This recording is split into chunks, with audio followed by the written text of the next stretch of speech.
ഈ പോർട്ട് പ്രോപ്പറായിട്ട് ഗവൺമെൻറ് ഉപയോഗിക്കുകയാണെങ്കിൽ this is the next Singapore of India. അപ്പോൾ ഇത് പറയുമ്പം ഫ്രണ്ട് വേദിയിലിരിക്കുന്ന പി രാജീവ് മന്ത്രി ഇൻഡസ്ട്രീസ് മിനിസ്റ്റർ പുള്ളി ഇറങ്ങിയെങ്കിൽ നാടിനെ എപ്പോഴും ദാരിദ്ര്യത്തിൽ കൊണ്ടുപോകുക എന്നുള്ളൊരു മൈൻഡ് സെറ്റ് ആയിരിക്കും. കാരണം തൊഴിലാളി പാർട്ടികൾ നിലനിൽക്കണം എന്നുണ്ടെങ്കിൽ ഇവരെല്ലാം തെണ്ടുകളായിട്ട് ജീവിച്ചാൽ മാത്രമല്ല സാധ്യതയുള്ളൂ. ഈ 178 കോടിയിൽ ഞാൻ അനലൈസ് ചെയ്യുമ്പം തിരുവനന്തപുരത്ത് അവർ ചിലവാക്കാൻ പോകുന്നത് ഒരു 8-10 കോടി രൂപയുള്ളൂ. ബാക്കി മുഴുവൻ ഈ തിരുവനന്തപുരത്തോടുള്ള അവഗണന ഇത് ബ്രിട്ടീഷുകാർ തുടങ്ങി വെച്ചതാണ്. കാരണം വിഴിഞ്ഞം പോർട്ടിന് ആർക്കെങ്കിലും ക്രെഡിറ്റ് കൊടുക്കണമെങ്കിൽ അത് MV രാഘവനാണ്. കാരണം അപ്പം ഞാൻ ഈ അടുത്ത കാലത്ത് ഇത് ഞാൻ പറഞ്ഞു 10 യൂണിറ്റ് വേണമെന്ന് പറഞ്ഞ് ഇങ്ങനൊരു പ്രശ്നം വന്നപ്പോൾ കോഴിക്കോട് നിന്ന് എടുക്കാൻ പറഞ്ഞപ്പോൾ ഞാൻ പറഞ്ഞു എനിക്ക് കോഴിക്കോട് നിന്ന് എടുക്കുന്നതിന് പ്രശ്നമൊന്നുമില്ല, പക്ഷേ തിരുവനന്തപുരത്ത് ആരുമില്ല, ഇവിടെ തിരുവനന്തപുരത്ത് സ്റ്റോക്ക് ചെയ്യാനുള്ള സാമ്പത്തികമുള്ളവരാരുമില്ല. പിന്നെ ടൺസ് ഓഫ് ഗോൾഡ് തരാമെന്ന് പറഞ്ഞാൽ we will not invest in Kerala.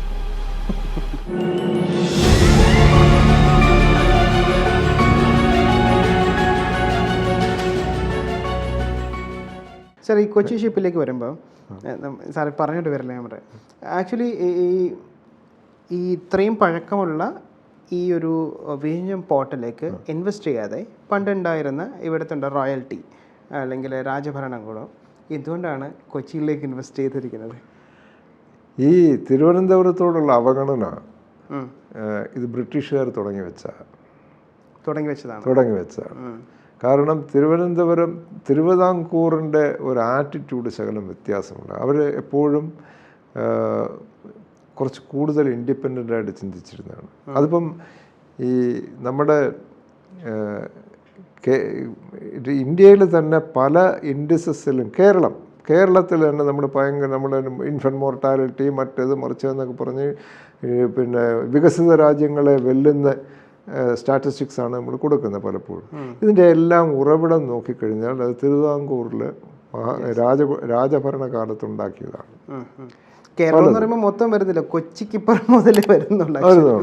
അല്ല, കേരളത്തിലും നമുക്ക് അഹങ്കരിക്കാം, കുഴപ്പമില്ല. പക്ഷേ ഈ പിന്നെ ഒരു ഫ്രീഡം മൂവ്മെൻറ്റും ഒക്കെ വന്ന് ഫ്രീഡമൊക്കെ കിട്ടിക്കഴിഞ്ഞപ്പോഴത്തേക്ക് അന്നും ഇന്നും ഈ രാജഭരണകാലത്തുണ്ടായ നേട്ടങ്ങളെ താത്തിക്കാട്ടുക എന്നുള്ളതൊരു പ്രവണതയാണ്.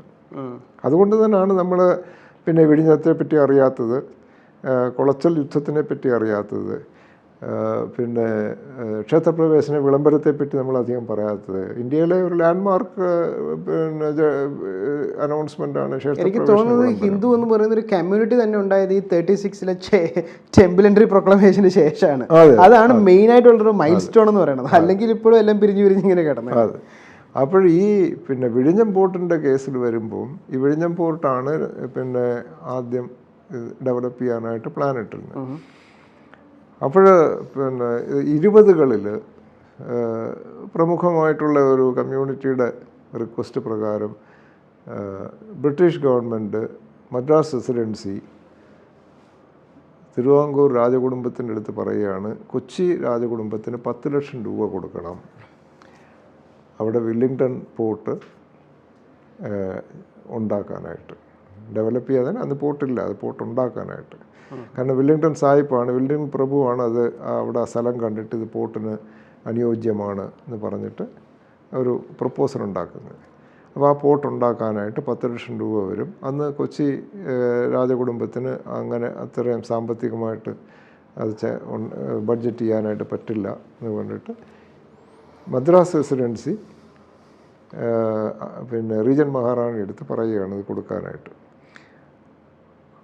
അത് റീജൻ മഹാറാണി ആ തുക കൊടുത്തിട്ടാണ് കൊച്ചി പോർട്ട് വരുന്നത്. അപ്പോൾ അന്ന് വരെ ഈ വിഴിഞ്ഞം പോർട്ടിലേക്കുള്ള ആ ഒരു കോൺസെൻട്രേഷൻ അതോടുകൂടി നഷ്ടപ്പെട്ടു.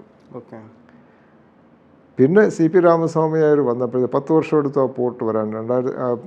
1930കളിലോ മറ്റോ ആണ് വില്ലിംഗ്ടൺ പിന്നെ കൊച്ചി പോർട്ട് ഇനോഗ്രേറ്റ് ചെയ്യുന്നത്. പിന്നെ CP രാമസ്വാമിയാർ വന്നു കഴിഞ്ഞിട്ടാണ് എന്നാൽ ശരി അവിടെ പോർട്ടായല്ലോ, അങ്ങനെയാണെങ്കിൽ നമ്മൾ ആ പോർട്ടിൻ്റെ ഗുണം നമുക്ക് ഡിറൈവ് ചെയ്യാനായിട്ട് നമ്മളവിടെ FACT ട്രാവൻകൂർ കൊച്ചിൻ കെമിക്കൽ ഇൻഡസ്ട്രീസും പിന്നെ ഇന്ത്യൻ അലുമിനിയം കമ്പനിയും അവിടെ കൊണ്ട് സ്ഥാപിച്ചത് CP രാമസ്വാമിയാണ്. സോ ദാറ്റ് ആ കൊച്ചി പോർട്ടിൻ്റെ പിന്നെ ഗുണങ്ങൾ നമുക്ക് കിട്ടട്ടെ. ഓക്കെ, അപ്പോൾ അതായത് ആലുവ എന്ന ട്രാവൻകൂറിൻ്റെ ഭാഗം വരെ, ആലുവ എന്ന തിരുവിതാംകൂറിൻ്റെ ഭാഗമാണ്. ഓക്കെ, ആലുവ പറവൂർ വരെ ഉണ്ടല്ലോ സ്ഥലം, പറവൂർ വരെ ട്രാവൻകൂർ ഉണ്ടല്ലോ. തിരുവിതാംകൂറിൻ്റെ ഭാഗമാണ്.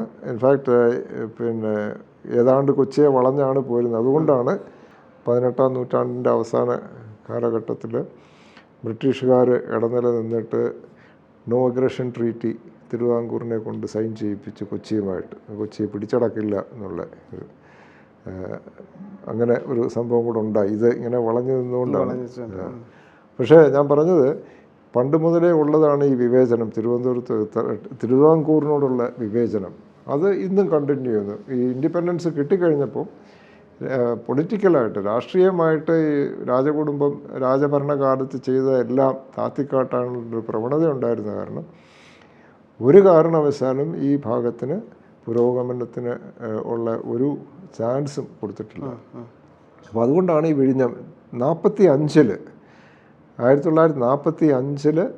അന്നത്തെ ചീഫ് എഞ്ചിനീയർ ആയിരുന്ന ഒരു വ്യക്തി, അദ്ദേഹം ഈ അടുത്ത കാലത്താണ് മരിച്ചത്. അദ്ദേഹം ഇത് പിന്നെയും പൊടിതട്ടിയെടുത്ത് ഇത് വളരെ ആക്റ്റീവായിട്ട് കൊണ്ടുവന്നിരുന്നു. പക്ഷേ അപ്പോഴത്തേക്ക് ഈ പിന്നെ നമുക്ക് സ്വാതന്ത്ര്യം കിട്ടി. പിന്നെ തിരുവനന്തപുരത്തിൻ്റെ ഗതി ഇന്ന് വരെ പൊങ്ങിയിട്ടില്ല. ഇപ്പോഴാണ് കുറച്ച് അതിന് മാറ്റം വരുന്നത്. 1998-99 MV രാഘവനാണ് ഇത് ശരിക്കും ഇത് പൊടി തട്ടിയെടുക്കുന്നത്. വിഴിഞ്ഞം പോർട്ടിന് ആർക്കെങ്കിലും ക്രെഡിറ്റ് കൊടുക്കണമെങ്കിൽ അത് MV രാഘവനാണ് കൊടുക്കുന്നത്. കാരണം അദ്ദേഹമാണ് ഇതിനെ പൊടി തട്ടിയെടുക്കുന്നത്. ഈ ഫയൽ എപ്പോഴൊക്കെ പൊങ്ങിയിട്ടുണ്ടോ അത് മുഴുവൻ അപ്പോഴൊക്കെ അടിച്ച് താത്തിട്ടുണ്ട്. നമ്മുടെ സെക്രട്ടേറിയറ്റിലും ഭരണ സംവിധാനത്തിലും ഭരണകർത്താക്കളിലും തിരുവനന്തപുരത്തിന് പ്രാതിനിധ്യം കിട്ടുന്ന ആരും വന്നിട്ടില്ല. വന്നാൽ തന്നെ തിരുവനന്തപുരത്തുകാർക്കൊരു കുഴപ്പമുണ്ട്. ഈ ഇച്ചിരി പ്രൊഫഷണലായിട്ട് ചിന്തിക്കും. അപ്പോൾ ഒരു 4-5 പേര് പറയുകയാണ് പിന്നെ വേറൊരു സ്ഥലത്ത് ഇങ്ങനെ അങ്ങനെ എന്നൊക്കെ പറഞ്ഞൊരു ബിസിനസ് മോഡലും ഒക്കെ കൊടുത്തു കഴിഞ്ഞാൽ ഇരിക്കട്ടെ, തിരുവനന്തപുരം സാറില്ല ഇരിക്കട്ടെ എന്ന് പറയും. അപ്പോൾ അതിപ്പം പിന്നെ ഞാനിപ്പം IT ട്രേഡിലാണ് കുറേ കാലമായിട്ട്, IT സൊല്യൂഷൻ പ്രൊവൈഡറാണ്. അതിൻ്റെ ഒരു എക്സാമ്പിൾ പറയാം ഇതിന്. ഞാനിപ്പോൾ കുറച്ച് സാധനം എടുക്കാൻ എനിക്ക് ആവശ്യം. അപ്പോൾ ഞാൻ സൊല്യൂഷൻസ് പാർട്ട്ണറാണ് പല ബ്രാൻഡിൻ്റെ, ഞാൻ ബ്രാൻഡൊന്നും പറയുന്നില്ല.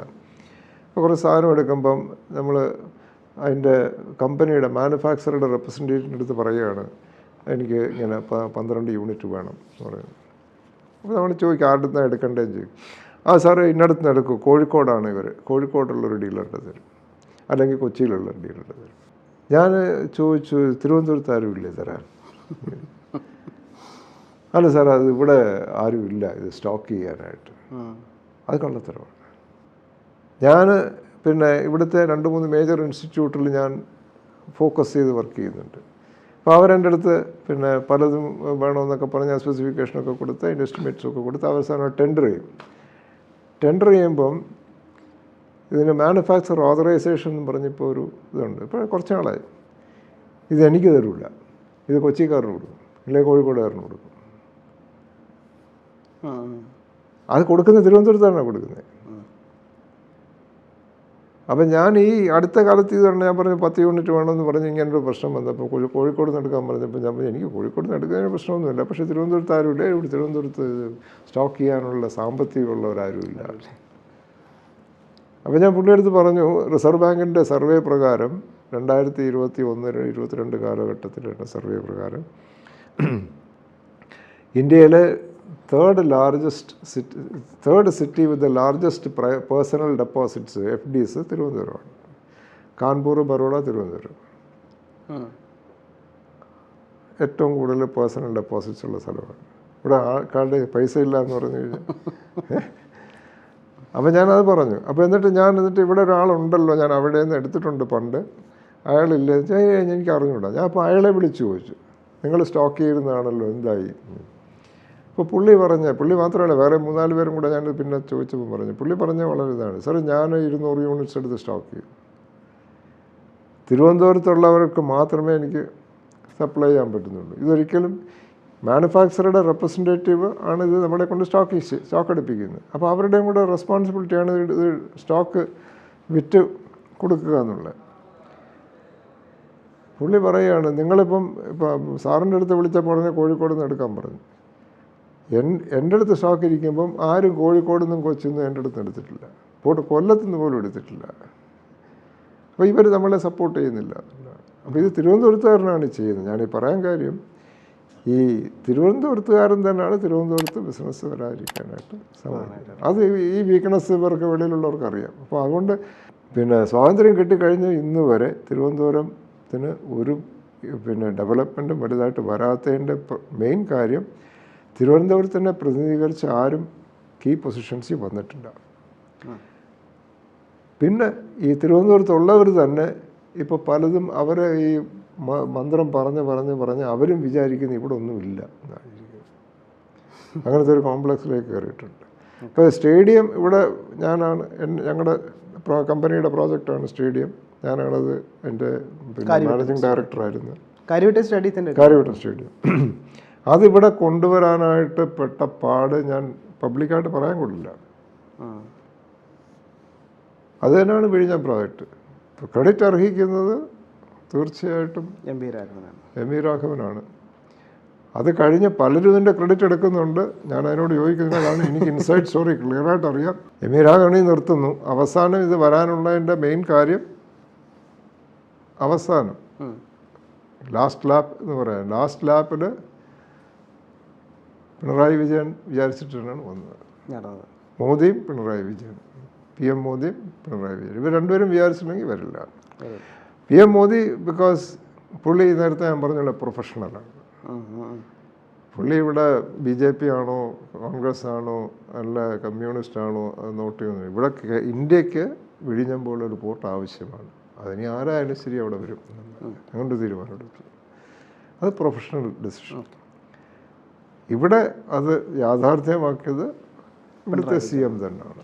ഇല്ലെങ്കിൽ അത് പല രീതിയിൽ അത് പൊട്ടിപ്പോയുണ്ട്. അതെ അതെ, ഇവർ പ്രതിപക്ഷത്തിരുന്നായിരുന്നെങ്കിലും എന്തെങ്കിലുമൊക്കെ പ്രശ്നങ്ങൾ ഉണ്ടായല്ലോ നമുക്കെല്ലാം അറിയാവുന്നതാണ്. അങ്ങനെ ഉണ്ടായി. വിഴിഞ്ഞം പോർട്ടിൻ്റെ ഞാൻ ഈ പറഞ്ഞ ഒരു അവഗണന, തിരുവനന്തപുരത്തോടുള്ള അവഗണനയുടെ ഒരു ഈ ലേറ്റസ്റ്റ് ഒരു ഇത് പറയുകയാണ്. ഈ കൊച്ചിയിൽ വെച്ചൊരു സെമിനാർ ഉണ്ടായി. അതിനകത്ത് അദാനിയുടെ ഒരു senior executive, I think CEO ആണെന്ന് തോന്നുന്നു, അദ്ദേഹം പറഞ്ഞു Thiruvananthapuram is the next Singapore of India. കാരണം അത്ര പൊട്ടൻഷ്യലാണ് ഈ പോർട്ടിനും, അത്ര പൊട്ടൻഷ്യലാണ് ഈ സിറ്റിക്കും. അതും പറഞ്ഞു. പോർട്ട് കൊണ്ട് മാത്രമല്ല സിറ്റിക്ക് അത്ര പൊട്ടൻഷ്യലുണ്ട്. അപ്പം ഈ പോർട്ട് പ്രോപ്പറായിട്ട് ഗവൺമെൻറ് ഉപയോഗിക്കുകയാണെങ്കിൽ this is the next Singapore of India എന്ന് പറഞ്ഞു. അപ്പോൾ ഇത് പറയുമ്പം ഫ്രണ്ട് വേദിയിലിരിക്കുന്ന P. രാജീവ്, മന്ത്രി, ഇൻഡസ്ട്രീസ് മിനിസ്റ്റർ, പുള്ളി ഇറങ്ങി അങ്ങ് പോയി. പുള്ളി ഇറങ്ങിപ്പോണ്ട കാര്യമൊന്നുമില്ല. ഇത് പറയുമ്പോൾ ആ ക്യാമറ അൺഫോർച്ചുനേറ്റ്ലി ഇത് പറയുന്നതും ഇദ്ദേഹത്തെ കാണിച്ചുകൊണ്ടിരുന്നു. ഇത് പറയുമ്പോൾ തന്നെ പുള്ളിക്ക് വലിയ സന്തോഷമൊന്നുമില്ല. ബാക്കി എല്ലാവരും നല്ലോണം കൈയടിക്കുന്നുണ്ട്, ഇദ്ദേഹം ഇങ്ങനെ ആക്കുന്നുണ്ട്, അത്രയേ ഉള്ളൂ. അത് കഴിഞ്ഞപ്പോഴത്തേക്ക് പുള്ളി എണീറ്റൊക്കെ പോയി.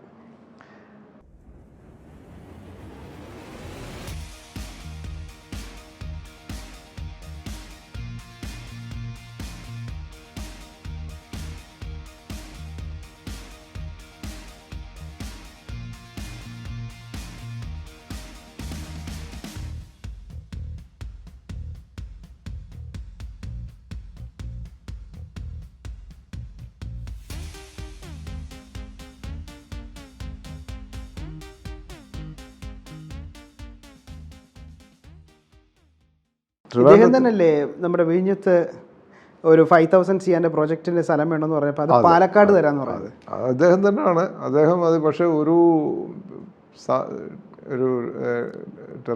ലോക്കൽ ടെർമിനോളജി പറഞ്ഞ ഒരു ഉളുപ്പുമില്ലാതെ പുള്ളി അതിന് മറുപടിയും പറഞ്ഞു. അതായത് 5000 ഏക്കർ ലാൻഡ് അല്ല 5000 കോടി രൂപ ഇൻവെസ്റ്റ് ചെയ്യുന്നൊരു കമ്പനി ഇവിടെ വന്നിട്ട് പുള്ളി ഏതാണ്ട് 20 ഏക്കറോ 10 ഏക്കറോ മറ്റോ സ്ഥലം ചോദിച്ചു.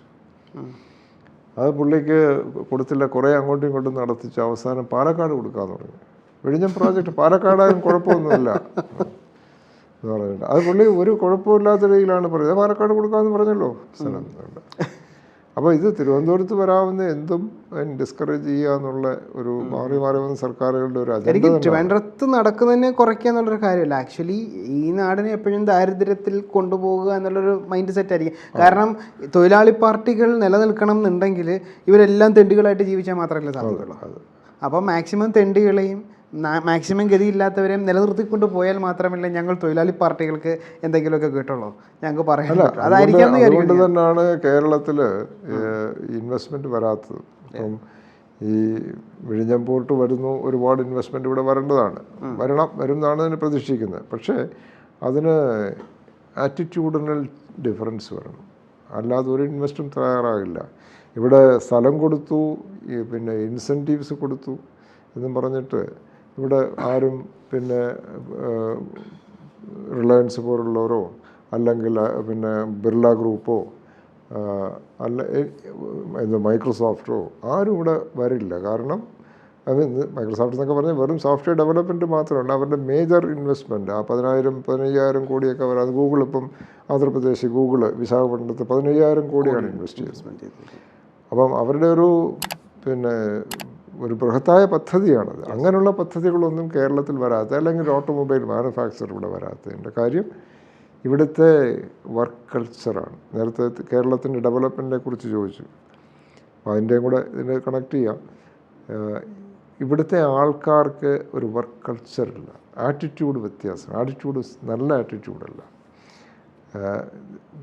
ആദ്യം വരുമ്പോഴേ ഇപ്പം ജസ്റ്റ് ഒരു ഉദാഹരണം പറയുകയാണ്, ഇപ്പം ഞാൻ പലരും ഇൻ്റർവ്യൂ ചെയ്യാറുണ്ട്.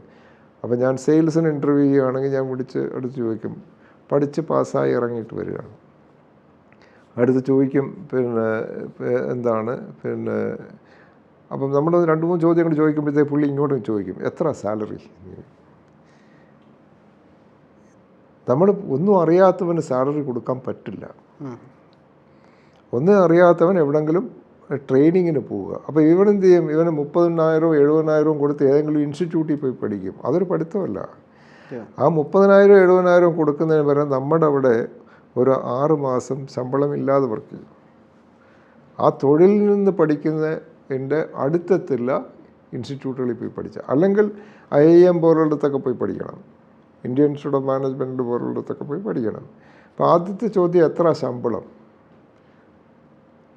ഇത് മാറ്റി വയ്ക്കുക. എക്സ്പീരിയൻസ് ഉള്ള 2-3 വർഷത്തെ എക്സ്പീരിയൻസ് ഉണ്ടെങ്കിൽ നമ്മൾ ശരിയാണ്, അത് ശമ്പളം എത്രയാണെന്ന് ചോദിക്കുന്നതിന് തെറ്റില്ല. പിന്നെ ചോദിക്കുന്നത് വർക്കിംഗ് അവേഴ്സ് എത്ര. അപ്പോൾ ഞാൻ പറയും വർക്കിംഗ് അവേഴ്സ് പിന്നെ രാവിലെ 1 മണി തൊട്ട് രാത്രി 12 മണി വരെയാണ്. ഈ മെൻറ്റാലിറ്റി കളയുക. വർക്കിംഗ് അവേഴ്സ്, കാരണം ഇവന് 9 മണി തൊട്ട് 5:30 കഴിഞ്ഞാൽ പോയി തട്ടുകടയിൽ നിന്ന് ചായയും കുടിച്ച് കറങ്ങണം. ആദ്യത്തെ യുവജനങ്ങൾ പാസ്സായി ഇറങ്ങിക്കഴിഞ്ഞാൽ ആദ്യത്തെ ഒരു 5-8 വർഷം, that is the time when you can become maximum productive. അത് കഴിയുമ്പോഴാണ് പിന്നെ തിരിച്ച് നിങ്ങളൊരു പിന്നെ ഒരു എന്താ ക്രെഡിബിൾ മാസായി മാറുന്നത്. അഥവാ നമ്മൾ എവിടെയെങ്കിലും പോയാലും നമ്മളെ വേണം എന്നൊരു സ്ഥാപനങ്ങൾ ഇൻ്റർവ്യൂവിന് പോയിരിക്കുമ്പോൾ അവർക്ക് തോന്നണമെങ്കിൽ നമ്മൾ ആദ്യത്തെ ഒരു 4-5 വർഷം ശരിക്കും വർക്ക് ചെയ്യണം. അത് സാലറിയും റിട്ടേൺസും നോക്കിയിട്ട് കാര്യമില്ല. അങ്ങനെയാണ് പൊങ്ങി വന്ന എല്ലാവരും. ഒരു വ്യത്യാസമില്ലാതെ വളരെ ഉയരത്തിൽ വന്നിരിക്കുന്ന എല്ലാവരും ഈ ചോദ്യങ്ങൾ ചോദിക്കാത്തവരാണ്. വർക്കിംഗ് അവേഴ്സ് എത്ര. അപ്പം അത് ഈ ആറ്റിറ്റ്യൂഡാണ്. പിന്നെ മൂന്നാമത്തെ, നമ്മളിവനെ എടുത്തു എന്നിരിക്കട്ടെ, ഇപ്പം ഞാൻ ഈ ശമ്പളം ചോദിക്കുന്നവർക്ക് നിങ്ങൾക്ക് എത്ര വേണം ശമ്പളം? ഒരു മാസം 5,000 രൂപ വേണോ, 50,000 രൂപ വേണോ, 5 ലക്ഷം രൂപ വേണോ, 50 ലക്ഷം രൂപ വേണോ, ഞാൻ തരാം. പക്ഷേ എനിക്ക് അത്രയും ഇൻകം ഉണ്ടാക്കി തരിക, അത്രയേ ഉള്ളൂ. അപ്പോൾ ഈ ചോദ്യം, ഈ എത്ര ശമ്പളം എന്നുള്ള ചോദ്യത്തിന് പ്രസക്തിയില്ല. പിന്നെ മൂന്നാമത്തെ ഇഷ്യൂ എന്ന് പറഞ്ഞു കഴിഞ്ഞാൽ, വന്നൊരു മാസം കഴിയുമ്പോഴത്തേക്ക് നമ്മളെ ഇങ്ങോട്ട് പഠിപ്പിക്കും. അതാ നമ്മളെ പഠിപ്പിച്ചില്ലെങ്കിലും കൂടുള്ളവർ ഇത് ഇങ്ങനൊന്നും അല്ല ചെയ്യേണ്ടത്, ഇത് അങ്ങനെ ചെയ്യണം. ഈ ആറ്റിറ്റ്യൂഡാണ്. ഞാൻ പറഞ്ഞല്ലോ, 2008 ബോംബെയിൽ ഞങ്ങളുടെ ഒരു, ഇൻഫാക്ട് കേരള ഗവൺമെൻറ് ഓർഗനൈസ് ചെയ്ത മീറ്റ് ദി ഇൻവെസ്റ്റർ എന്നും പറഞ്ഞിട്ട് ഇൻവെസ്റ്റേഴ്സ് മീറ്റ് അവിടെ കണ്ടക്ട് ചെയ്തിരുന്നു. ചെറിയ പ്രോഗ്രാം. അന്ന് ടി ഗോപാലകൃഷ്ണൻ സാർ അദ്ദേഹം ഉണ്ടായിരുന്നു, IAS. അദ്ദേഹം ആണ് പ്രൊജക്റ്റ് ചെയ്തത്. അത് ഞാനും അന്ന് കേരളം എന്ന് പറഞ്ഞാൽ നമ്പർ 1 എന്നൊക്കെ പറഞ്ഞ് ആവേശമുള്ള വ്യക്തിയാണ്.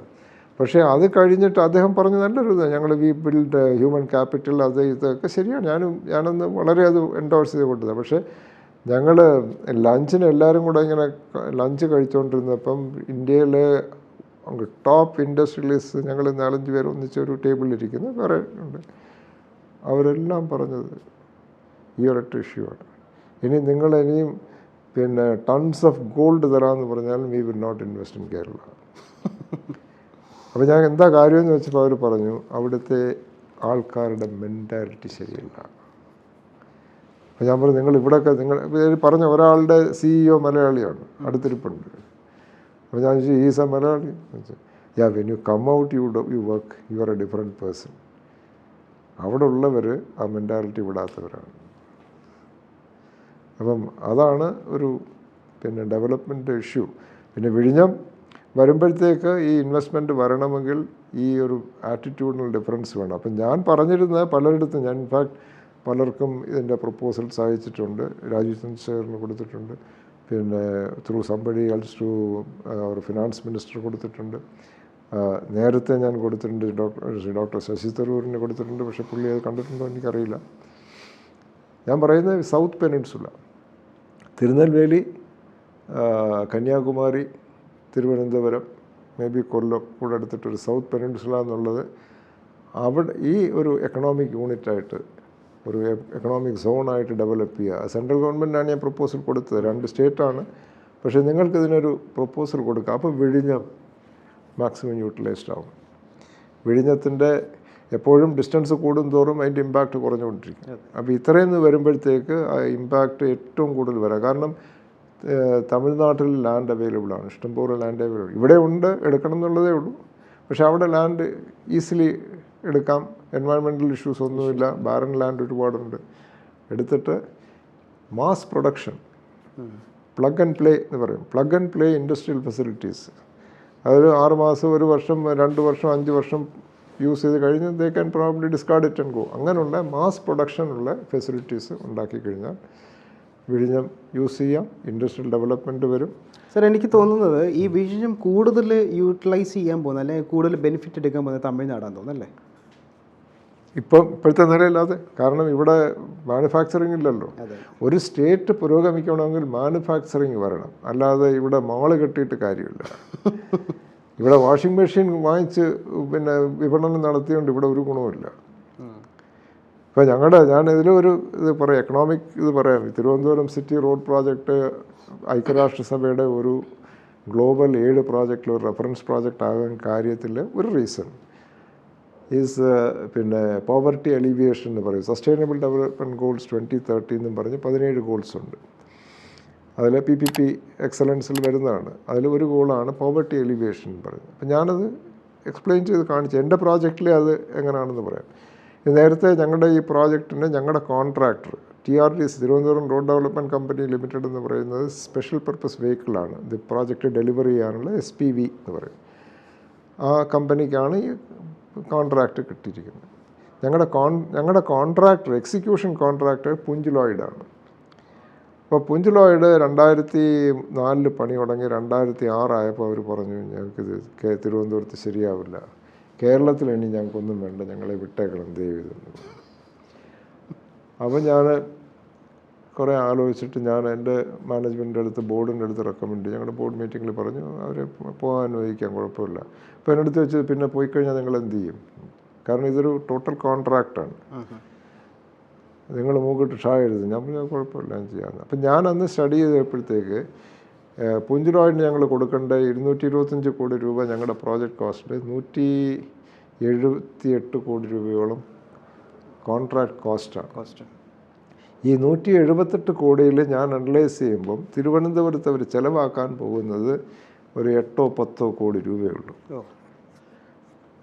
ബാക്കി മുഴുവൻ ഇവർ സ്റ്റീൽ സെൻട്രലൈസ്ഡ് ചെയ്ത് വാങ്ങിക്കും, സിമൻറ്റ് സെൻട്രലൈസ്ഡ് ഡൽഹിയിൽ നിന്നാണ് എല്ലാം ചെയ്യുന്നത്, സെൻട്രലൈസ്ഡ് പർച്ചേസാണ്.